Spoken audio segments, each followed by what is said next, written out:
जय हिंद दोस्तों, स्वागत है आपका हमारे यूट्यूब चैनल लक्ष्यविद जीत में। दोस्तों, आज के इस वीडियो में हम ग्रामीण परिवेश के जो इम्पोर्टेंट टॉपिक है उनको मैंने इंक्लूड किया है, जिसमें हमने कृषि माप के पैमाने को लिया है।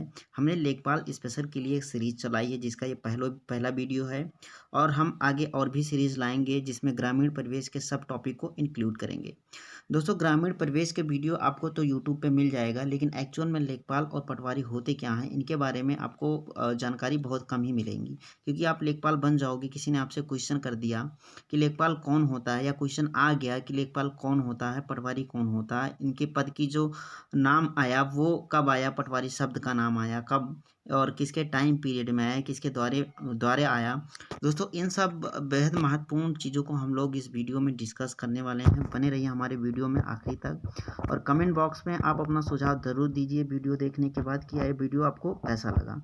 अगर आप पहली बार हमारे चैनल पर आए हैं तो चैनल को सब्सक्राइब कर लीजिए, वीडियो को लाइक तथा शेयर कर दीजिए, और बेल आइकन का बटन दबा दीजिए ताकि आने वाले वीडियोस के नोटिफिकेशन आपको ज़रूर मिल जाए। तो दोस्तों, शुरू करते हैं वीडियो को। दोस्तों, एक्चुअल में पटवारी और लेखपाल दोनों में डिफरेंस क्या है, ये दो शब्द क्यों आए। अगर हम पटवारी के बारे में थोड़ी सी हिस्ट्री जानें, अगर क्वेश्चन आ भी गया कि पटवारी शब्द की जो उत्पत्ति हुई वो किसके टाइम पीरियड पे हुई, तो पटवारी शब्द की उत्पत्ति हुई थी शेरशाह सूरी के टाइम पीरियड पे। दोस्तों, शेरशाह सूरी के टाइम पीरियड में तो हुई थी, लेकिन किनके द्वारा हुई, अगर ये क्वेश्चन आ जाए कि पटवारी शब्द की उत्पत्ति किसके द्वारा हुई थी, तो वो हुई थी राजा टोडरमल के द्वारा।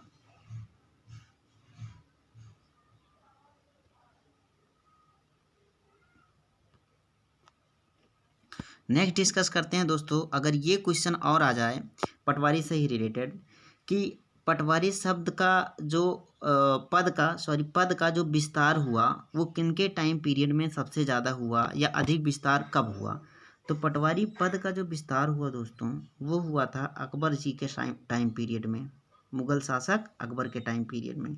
तो अगर यहाँ से 2-3 क्वेश्चन आ जाएं तो आपको बिल्कुल कंफ्यूज नहीं होना है।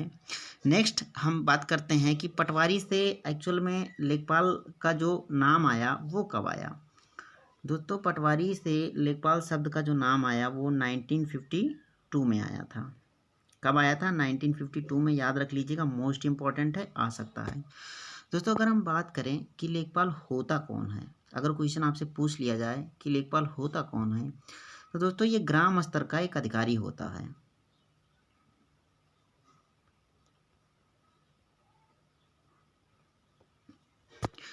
आगे दोस्तों, अगर क्वेश्चन आ जाए कि लेखपाल की जो नियुक्ति होती है वो लेखपाल की नियुक्ति किस अधिनियम के द्वारा होती है, किस नियमावली के अंतर्गत होती है, तो उस टॉपिक पे हम चर्चा कर लेते हैं, क्योंकि क्वेश्चन ये भी बहुत इंपॉर्टेंट है और पूछ लेता है। दोस्तों, लेखपाल की जो नियुक्ति होती है वो होती है उत्तर प्रदेश सेवा नियमावली 2006 के अंतर्गत। ये बिल्कुल बहुत ही ज़्यादा महत्वपूर्ण क्वेश्चन है कि जो इनकी नियुक्ति होती है लेखपाल की वो उत्तर प्रदेश सेवा नियमावली 2006 के अंतर्गत होती है उत्तर प्रदेश में। दोस्तों, नेक्स्ट क्वेश्चन की अगर हम बात कर लें लेखपाल के ही बारे में कि अगर इनका उल्लेख कहाँ मिलता है, पूछ लिया जाए लेखपाल का उल्लेख कहाँ मिलता है, तो लेखपाल का जो उल्लेख मिलता है इनके बारे में जो मिलता है वो मिलता है उत्तर प्रदेश भू अभिलेख या भू राजस्व, दोनों कह सकते हैं, अधिनियम में। अगर हम इसमें थोड़ा सा और डीपली जाएं, ये पूछ ले कि इस अधिनियम के किस धारा में मिलता है, तो वो मिलता है धारा 23 में। याद रखिएगा, ये भी मोस्ट इम्पॉर्टेंट क्वेश्चन है, आ सकता है एग्ज़ाम में। दोस्तों, अगर एक चीज़ और लास्ट चीज़ हम लोग डिस्कस कर लें कि इनकी नियुक्ति करता कौन है, वो तो कर लिया टॉपिक। अगर इनकी ट्रांसफ़र के बारे में हम लोग थोड़ी सी डिस्कस कर लें, तो वो ट्रांसफ़र करता है ये एसडीएम। इतनी सारी जानकारी आपको मिल गई जो बहुत ही ज़्यादा इम्पोर्टेंट है, जहाँ से क्वेश्चन बिल्कुल पूछे जा सकते हैं, और ये चीज़ें बिल्कुल उन स्टूडेंट को जाननी चाहिए जो लेखपाल भर्ती परीक्षा की तैयारी कर रहे हैं। आगे बढ़ते हैं दोस्तों, हम कुछ कृषि माप के पैमाने को देखेंगे जो कि बिल्कुल इम्पोर्टेंट है, आ सकते हैं क्वेश्चन वहाँ से भी। शुरू करते हैं। कृषि माप के पैमाने के अंतर्गत अगर हम गज की बात करें दोस्तों, तो एक गज बराबर होता है 1296 वर्ग इंच के, या फिर अगर हम वर्ग मीटर में बात करें तो 0.836127 वर्ग मीटर के इक्वल होता है ये। दोस्तों अगर हम एक उनमासी की बात करें तो एक उनमासी बराबर होता है 24.5025 वर्ग इंच के बराबर। दोस्तों एक कचवांसी की बात करें तो 20 उनवांसी मिलके एक कचवांसी बनता है। याद रखिएगा दोस्तों, 20 उनवांसी मिलके एक कचवांसी बनता है, बस ये याद रखिएगा आप लोग। अगर वर्ग फुट की बात करें, क्योंकि बहुत ज़्यादा इसमें नहीं पूछेगा, आपको कंफ्यूज करेगा, वर्ग फुट पूछ लेगा या तो वर्ग फुट की अगर बात करें तो एक कचवांसी बराबर होता है 3.403125 वर्ग फुट के बराबर में। दोस्तों हमने उनवांसी कचवांसी पढ़ लिया। अगर एक बिस्वांसी की बात करें तो 20 कचवांसी बराबर एक बिस्वांसी होता है। अब इसमें 20 से मल्टीप्लाई कर दीजिए सब में आप, या इसी को अगर हम गट्ठा में बात करें तो एक वर्ग गट्ठा बराबर एक बिस्वांसी होता है। एक वर्ग गट्ठा बराबर एक बिस्वांसी होता है। दोस्तों देखिए, एक उनवांसी बराबर इतने वर्ग गज के, एक कचवांसी बराबर होता है 20 उनवांसी के, और एक बिस्वांसी बराबर 20 कचवांसी या एक वर्ग गट्ठी के बराबर होता है। दोस्तों अगर हम बिस्वा की बात करें या बीघा की बात करें तो 20 बिस्वांसी बराबर, यानी कि 20 बिस्वांसी बराबर एक बीघा होता है। दोस्तों याद रखिएगा, 20-20 चलता है, एक उनवांसी इतना होता है, एक कचवांसी 20 उनवांसी के बराबर होता है, 20 उनवांसी एक बिस्वांसी के बराबर होगा, और 20 बिस्वांसी एक बिस्सा के बराबर होगा। दोस्तों अगर हम बिस्सा की बात कर लें और बिस्सा के बाद अगर हम बीघा की बात कर लें, और बीघा दोस्तों दो होता है, एक कच्चा बीघा होता है, एक पक्का बीघा होता है। तो कच्चे बीघे की अगर हम लोग बात कर लें तो 62.3 बिस्से के बराबर में एक कच्चा बीघा होता है। अगर हम हेक्टेयर में इसको देखें तो 0.0843 हेक्टेयर के बराबर एक कच्चा बीघा होता है, या 0.20831 के एकड़ के बराबर होता है।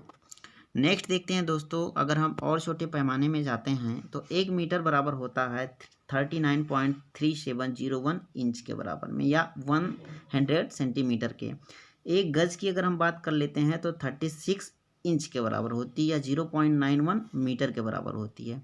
एक हाथ, जो कि सब जो है नॉर्मली बात करते हैं इतने हाथ का है, तो एक हाथ की अगर हम बात कर लेते हैं तो हमारा एक हाथ जो होता है वो होता है 18 यानी कि 18 इंच का होता है, या आधा गज की हम बात कर ले। एक गज में अगर 36 इंच है तो आधा गज होगा ये 18 इंच, यानी कि आधा गज बराबर एक हाथ के होता है।